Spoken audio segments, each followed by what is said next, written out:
Hi, it's May the 1st, 2021, and it's story time with Uncle Bucky. I was trying to figure out what book to go to begin tonight. So I decided on the first book that I ever read when I was 13 years old, and it actually had an influence on my life because I thought I was the lead character throughout my teenage years. Tarzan of the Apes. And this is actually the book that I read. This is it right here. It also includes within the with an official ape to English dictionary because Edgar Burroughs, who wrote it, created an entire language that the great apes could speak. All right, well, let's just get started. I'm going to do chapter 1. It's called Out to Sea.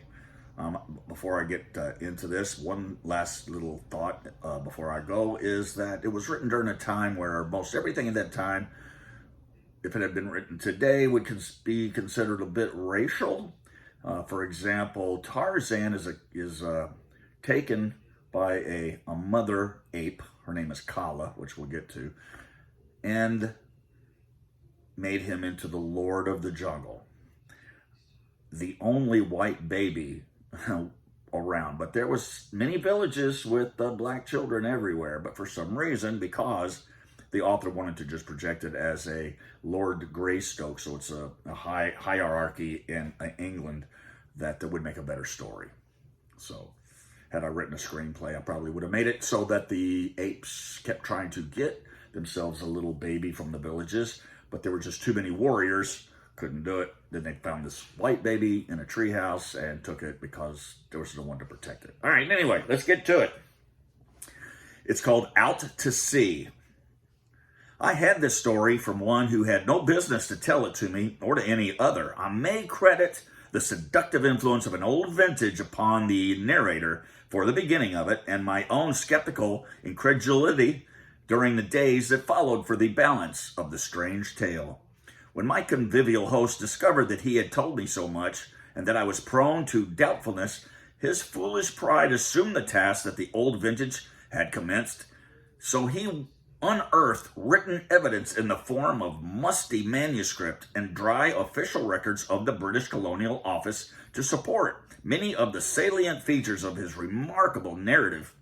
I do not say this story is true, for I did not witness the happenings which it portrays, but the fact that the telling of it to you, I have taken fictitious names for the principal characters quite sufficiently evidences that the sincerity of my own belief that it may be true.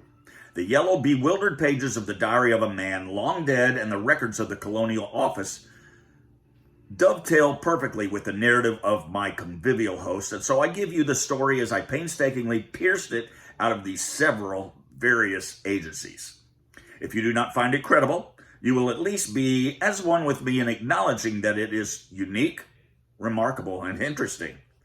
From the records of the Colonial Office and from the dead man's diary, we learn that a certain young English nobleman, whom we shall call John Clayton, Lord Greystoke, was commissioned to make a peculiarly delicate investigation of conditions in a British West Coast African colony, from whose simple native inhabitants another European power was known to be recruiting soldiers for its native army, which it used solely for the forcible collection of rubber and ivory from the savage tribes along the Congo and the Iruwimi.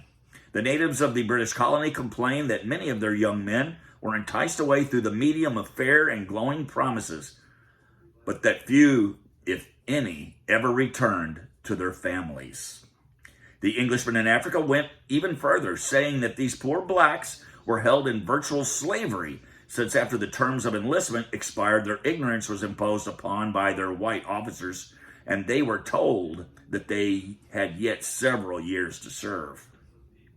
And so the Colonial Office appointed John Clayton to a new post in British West Africa, but his confidential instructions centered on a thorough investigation of the unfair treatment of black British subjects by the officers of a friendly European power. Why he was sent is, however, of little moment to this story, for he never made an investigation, or in fact, did he ever reach his destination. Clayton was a type of Englishman that one likes to best to associate with the noblest monuments of historic achievement upon 1,000 victorious battlefields. A strong, virile man mentally, morally, and physically. In stature, he was above the average height. His eyes were gray. His features regular and strong. His carriage of that perfect, robust health influenced by his years of Army training. Political ambition had caused him to seek transference from the Army to the Colonial Office, and so we find him still young, entrusted with a delicate and important commission in the service of the Queen. When he received the appointment, he was both elated and appalled.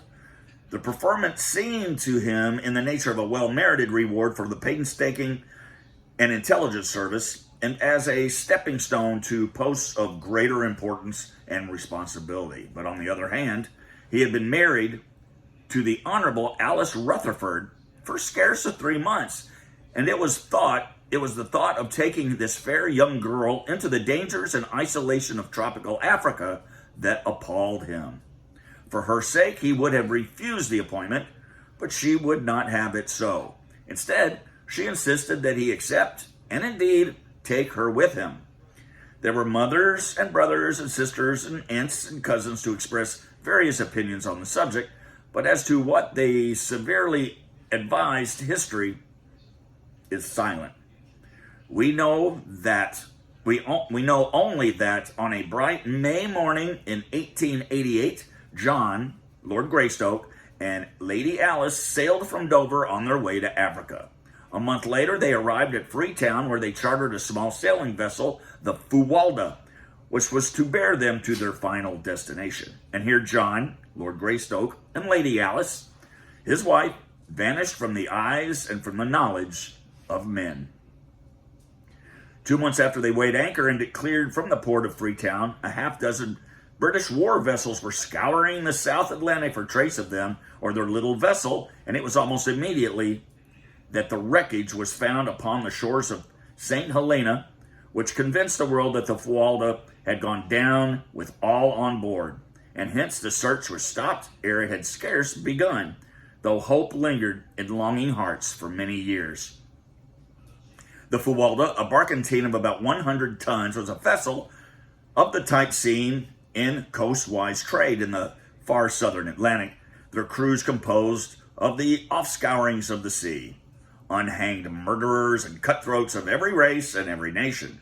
The Fuwalda was no exception to the rule. Her officers were swarthy bullies, hating and hated by their crew. The captain, while a competent seaman, was a brute in his treatment of his men. He knew, or at least he used, but 2 arguments in his dealings with them: a belaying pin and a revolver, nor is it likely that the motley aggregation he signed would have understood aught else.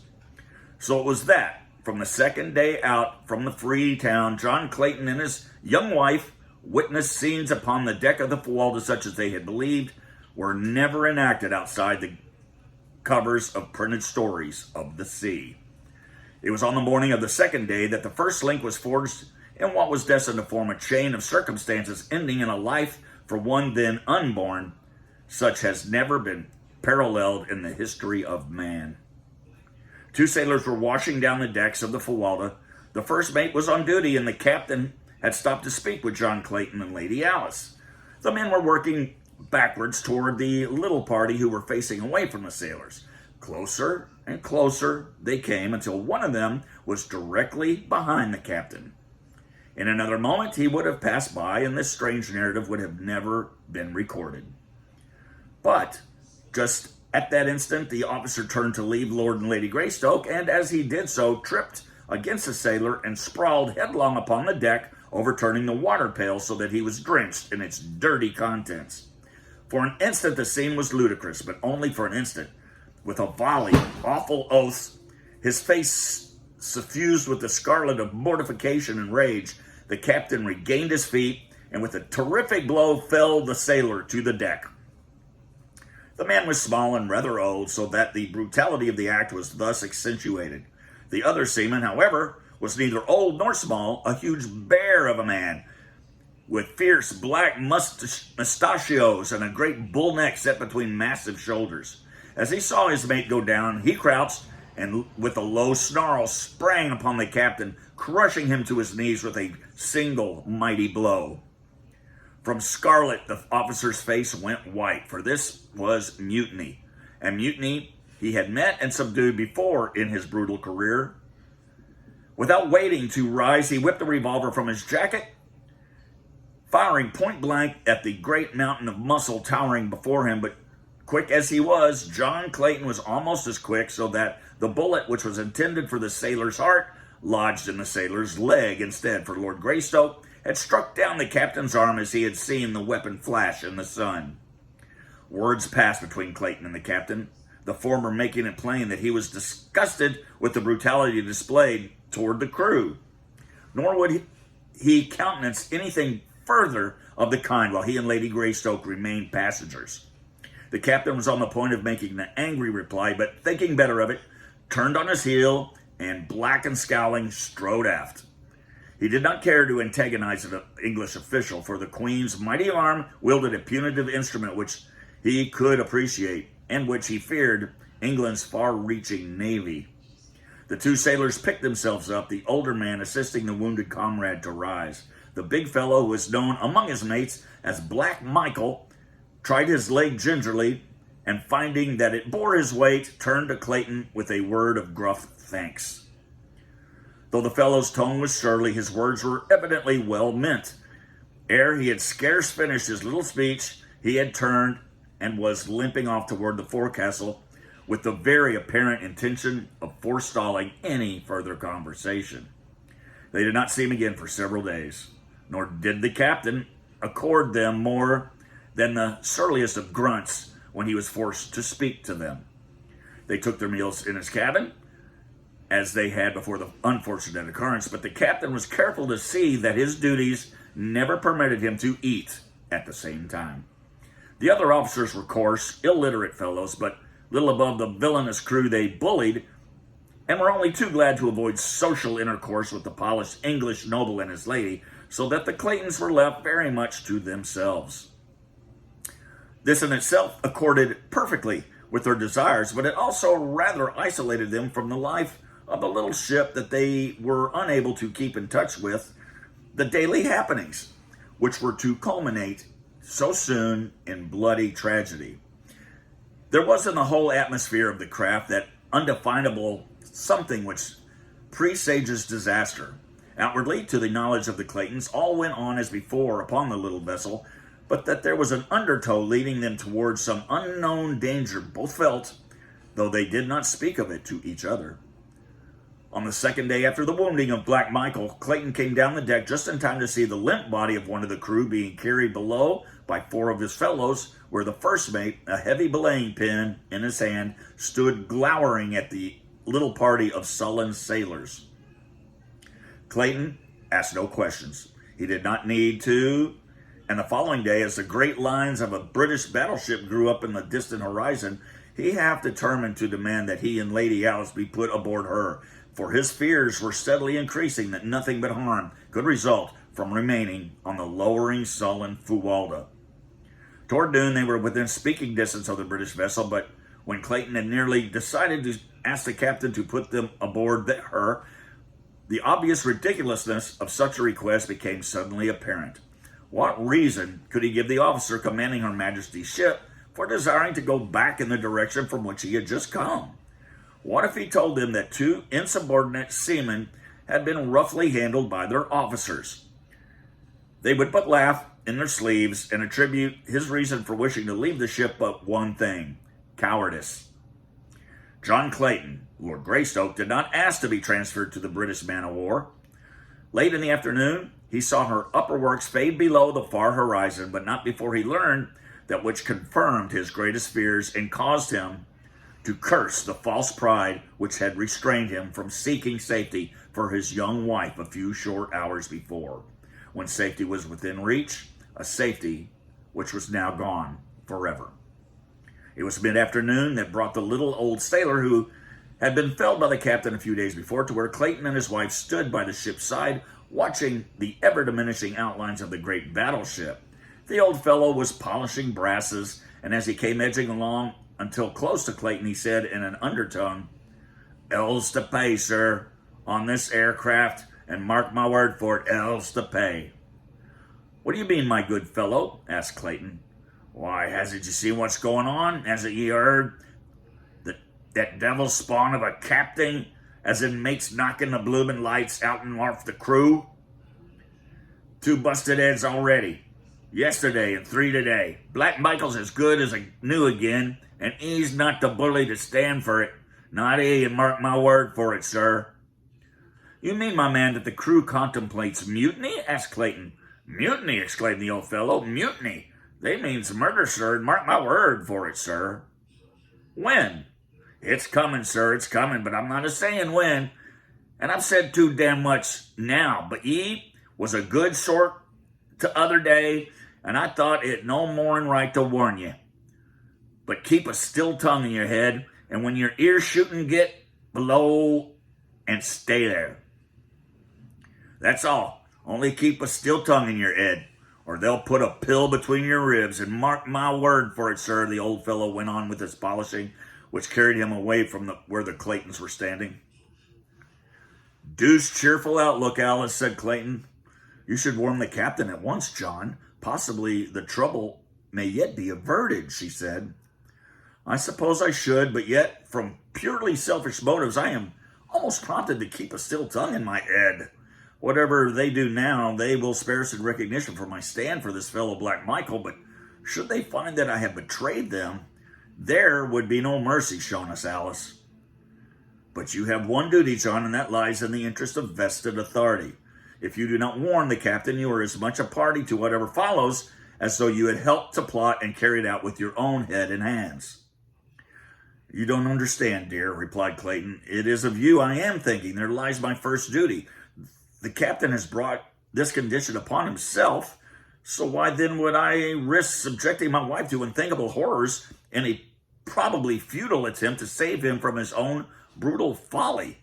You have no conception, dear, of what will follow were this pack of cutthroats to gain control of the Fuwalda. Duty is duty, John, so amount of sophistries may change it. I would be a poor wife for an English lord were I to be responsible for his shirking a plain duty. I realize the danger which must follow, but I can face it with you." "Have it as you will, then, Alice," he answered, smiling. "Maybe we are borrowing trouble. While I don't like the looks of things on board this ship, they may not be so bad after all, for it is possible that the ancient mariner was but voicing the desires of the wicked old heart rather than speaking of real facts. Mutiny on the high sea may have been common 100 years ago, but in this good year, 1888, it is the least likely of happenings. But there goes the captain to his cabin now. If I'm going to warn him, I might as well get the beastly job over, for I have little stomach to talk with the brute at all." So saying, he strolled carelessly in the direction of the companionway, through which the captain had just passed, and a moment later was knocking at his door. "Come in," growled the deep tones of that surly officer. And when Clayton had entered, he closed the door behind him. "Well, I have come to report the gist of conversation I heard today, because I feel that, while there may be nothing to it, it is as well that you be forearmed. In short, the men contemplate mutiny and murder." "It's a lie," roared the captain. "If you have been interfering again with the discipline of this ship, or meddling in affairs that don't concern you, you can take the consequences and be damned. I don't care whether you are an English lord or not. I'm captain of this here ship, and from now on you keep your meddling nose out of my business." The captain had worked himself up to such a frenzy of rage that he was fairly purple of face, and he shrieked the last words at the top of his voice, emphasizing his remarks by a loud thumping of the table with one huge fist and shaking the other in Clayton's face. Greystoke never turned a hair, but stood eyeing the excited man with a level gaze. "Captain Billings," he drawled finally, "if you will pardon my candor, I might remark that you are something of an ass." Whereupon he turned and left the captain with the same indifferent ease that was habitual with him, and which was more surely calculated to raise the ire of a man in Billings' class than a torrent of invective. So whereas the captain might easily have been brought to regret his hasty speech with Clayton, had Clayton attempted to reconcile him, his temper was now irrevocably set in the mold in which Clayton had left it, and the last chance of their working together for their common good was gone. "Well, Alice," said Clayton as he rejoined his wife, "I might have saved my breath. The fellow proved most ungrateful. Fairly jumped at me like a mad dog. He and his blasted old ship may hang for aught I care, and until we are safely off this thing, I shall spend my energies in looking after our own welfare. And I rather fancy the first step to that end should be to go to our cabin and look over my revolvers. I am sorry now that we packed the larger guns and the ammunition with the stuff below." They found their quarters in a bad state of disorder, clothing from their open boxes and bags strewn about the apartments, and even their beds had been torn to pieces. "Evidently someone was more anxious about our belongings than we," said Clayton. "Let's have a look around, Alice, and see what's missing." A thorough search revealed the fact that nothing had been taken but Clayton's 2 revolvers and the small supply of ammunition he had saved out for them. "Those are the very things I most wish they had left us," said Clayton, "and the fact that they wish for them and them alone is most sinister." "Well, what are we to do, John?" asked his wife. "Perhaps you were right in that our best chance lies to maintaining a neutral position. If the officers are able to prevent a mutiny, we have nothing to fear, if the mutineers are victorious, our one slim hope lies in not having attempted to thwart or antagonize them." "Right you are, Alice. We'll keep in the middle of the road." As they started to straighten up their cabin, Clayton and his wife simultaneously noticed the corner of a piece of paper protruding from beneath the door of their quarters. As Clayton stooped to reach for it, he was amazed to see it move further into the room, and then he realized that it was being pushed inward by someone from without. Quickly and silently, he stepped toward the door, but as he reached for the knob to throw it open, his wife's hand fell upon his wrist. "No, John," she whispered. "They do not wish to be seen, so we cannot afford to see them. Do not forget that we are keeping to the middle of the road." Clayton smiled and dropped his hand to his side. Thus, they stood watching the little bit of white paper until it finally remained at rest upon the floor just inside their door. Then Clayton stooped and picked it up. It was a bit of grimy white paper, roughly folded into a ragged square. Opening it, they found a crude message printed almost illegibly and with many evidences of an unaccustomed task. Translated, it was a warning to the Claytons to refrain from reporting the loss of the revolvers or from repeating what the old sailor had told them, to refrain on pain of death. "I rather imagine we'll be good," said Clayton with a rueful smile. "About all we can do is to sit tight and wait for whatever may come." That's the end of chapter 1 of Tarzan of the Apes. Next chapter, The Savage Home. So have a great evening, and thank you for tuning in.